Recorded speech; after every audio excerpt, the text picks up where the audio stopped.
Street Journal series. I have economic background and I really love to follow the news, economic news. I just read this newspaper every day.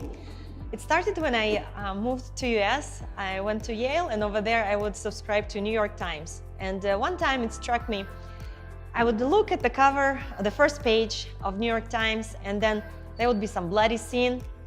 Unfortunately, a lot of wars happening, a lot of bad things happening, some explosions. And then on the second or third page, there would be advertising of some luxury watch or jewelry. And it was like literally some juxtaposition of something awful and something very luxury.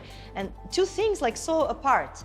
And it just really stand out. It was like there were two messages for people who sit in safety of their homes and reading this newspaper about some bad things happening in the world, some economic crisis or some military actions, and then there would be some advertising targeted at them for their beautiful lifestyle. Later on, when I started to do abstracts and then I thought to do different series, I liked to use the newspaper, and I used Wall Street Journal. I really love it, and I put positive images on the newspaper.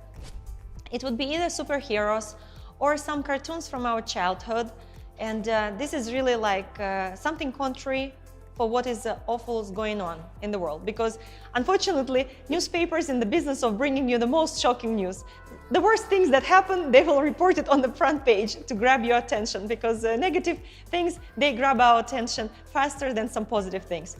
So anyway, I bring some positivity.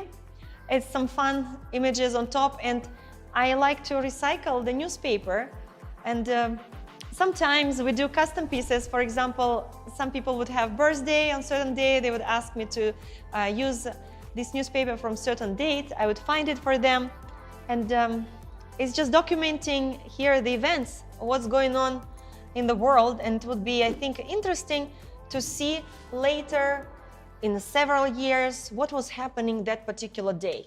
So how physically this work looks like? It's a first page of Wall Street Journal, and it is located between two acrylic.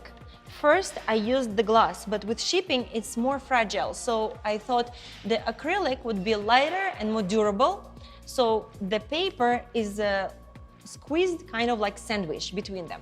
And then we frame it in a classic black frame, floater frame.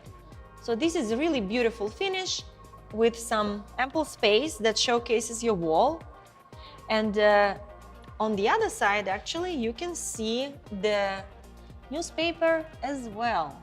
Here, there is a newspaper on background. As I said, this newspaper page, it's sandwiched between two acrylic, and then you can see the front and the back of the newspaper. And it shows like historical events that's happening. It will be really interesting to see later on. Usually, how we hang the painting.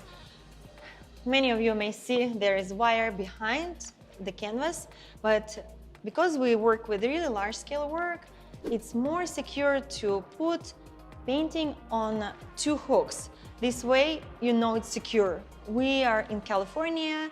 It's a lot of little earthquakes happening, and you want your work be safe and sound on the wall, that it doesn't fall. It really happens really, really rare, but I think these two hooks, they are more secure. This is how we hang all our work. Question of the day: what do you guys think about art on the newspaper and using positive images on top of the bad events that's happening in the world?